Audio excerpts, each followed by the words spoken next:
এই দেখেন অস্ত্র, এই দেখেন অস্ত্র, এই অস্ত্র দিয়ে আমাদের আক্রমণ, দেখেন অস্ত্র। ওই যে বাংলাদেশের রাজনীতি প্রেক্ষাপট কখনো কি চেঞ্জ হবে না?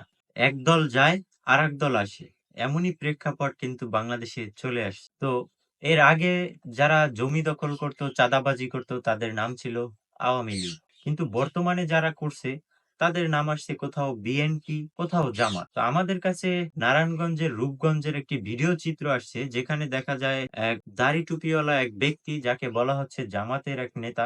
তো তিনি অস্ত্র নিয়ে জমি দখল করছেন এবং সেটা প্রকাশ্য। তো আমাদের কাছে যে ভিডিও চিত্রটি আসছে, আমরা সেটা দেখে আসব এবং অবশ্যই আপনার মতামত জানাবেন এটার যৌক্তিকতা কতটুকু। তাহলে কি আমরা বাংলাদেশে এখন অনিরাপদ আছি? আমাদের জীবনের নিরাপত্তা কোথায়? আমাদের আইন শৃঙ্খলা বাহিনী কি টোটালি জনগণের নিরাপত্তা দিতে ব্যর্থ? অবশ্যই আপনার মতামত কমেন্ট বক্সে জানাবেন। চলেন দেখে আসি সেই ভিডিও চিত্রটি। অস্ত্র, এই যে হাতে দেখেন অস্ত্র, এই অস্ত্র নিয়ে আমাদের সাথে আক্রমণ করছে।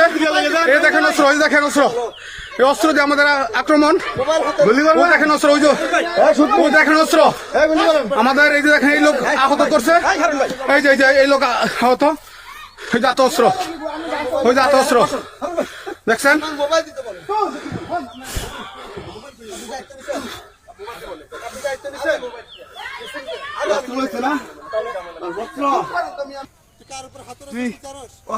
অস্ত্র লইছ তো গুলি করছি মাইরা, এটা ভিতরে বাগে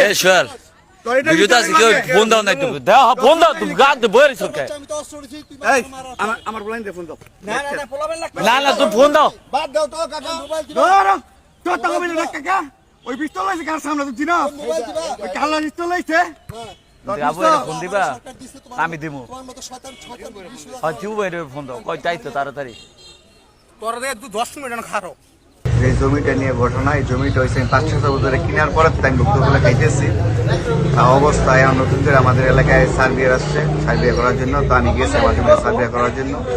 তো উনি হঠাৎ করে লোকজন নিয়ে এসে আমার অত্যন্ত হামলা করছে এবং হামলা করার পরে এক পর্যায়ে উনি আমার পিস্তল নিয়ে আমার গুলি মারার জন্য আমাকে গুলি করছে। আমার গুলি আমি পড়ে যাওয়ার পরে আমি না লাগাতে আমার পায়ের দিয়া গুলিটা বাইরে গেছে, সাইড দিয়া।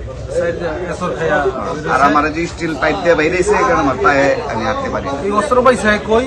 সরকার কি এই কারণে অস্ত্র দিচ্ছে? অস্ত্র উদ্ধারের প্রতিবাদ যারা অস্ত্র উদ্ধার করতে চাই এবং এর সুস্থ বিচার আমরা চাই। এলাকায় আরো এমন দু একবার আরো হয়েছে, হ্যাঁ মসজিদের ইমাম সাহেবরাও করছে, এমন আরো গুলি ফায়ার করছে।